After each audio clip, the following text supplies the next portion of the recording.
because you will get pregnant and die. Don't have sex in the missionary position. Don't have sex standing up. Just don't do it. Promise? Okay, everybody take some rubbers. Less than half the states in the U.S. mandate sex ed. Only less than half of that teach medically correct sex ed.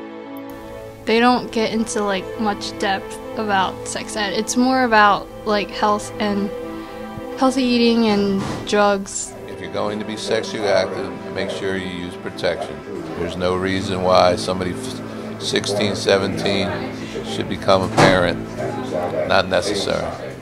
In health class, ever since I've been teaching from middle school on up, I've tried to get across to students what would happen if and when, they didn't use protection, they just went out there and had sex. You don't want to have babies raising babies. So that's where I go with it. Nobody's ever too big for a condom. They make small ones, big ones, large ones, extra large. Well, my first real form of sexual education would probably be in freshman year with Mr. Goldstein. I didn't really know much during the time, so that Pennsylvania doesn't have any mandate saying that sexual education has to be medically accurate. 22 states that have mandated that sexual education has to be taught in their schools. 8 of them has nothing to do with homosexuality. So if the teacher is teaching sexual education, he can say no, it's not okay to be gay. Leslie Robinson, the outreach manager for the Princeton Review, explains what the SAT is and how it compares to the ACT. There's a lot that's different, and there are some wins for the students, which is basically a really good thing. In the old SAT, you would lose a quarter point if you made a mistake or if you answered a question incorrectly. On the new SAT, you do not lose a quarter point, so it's in your best interest to pretty much guess if you can. And do very process of elimination guessing. Students at the Academy of Palumbo feel like their intelligence is not measured in any way, shape, or form by the SAT test. I think they're stupid, honestly, because the SAT doesn't measure how well you know subjects. It only measures like how well you are to take the SAT.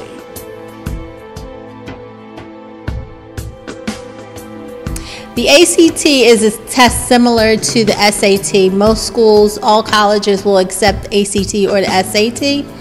ACT is a more intuitive test for students. A lot of students like the ACT better because it asks more questions about, the student's position. They want them to give information about how they feel about a certain topic. The SAT tends to lean more towards historical information, for you to analyze that. So students find that it's easier for them to take the ACT test, but both tests are accepted to most colleges and universities in the area. Applying to college is an important time for students in their junior and senior years. Taking the SATs is the most important of all the checklists in applying for college. With the SAT changing this March, it is pivotal for students to know what is changing. We have schools that do it all over, yes. So schools, and this is a great opportunity for students at Palumbo to get a feel for what the new test is like. It's similar to the ACT, so students who are interested in maybe thinking about taking the ACT would, consider, taking it now. The SAT they both are pretty similar at this point. It was more a test of who knew the tricks around the problems rather than how smart you actually are. I am a teacher and I do value standardized testing, but I also think that the SATs advantage privileged populations, and so students who don't have the opportunity to take extra classes won't do as well, which isn't fair.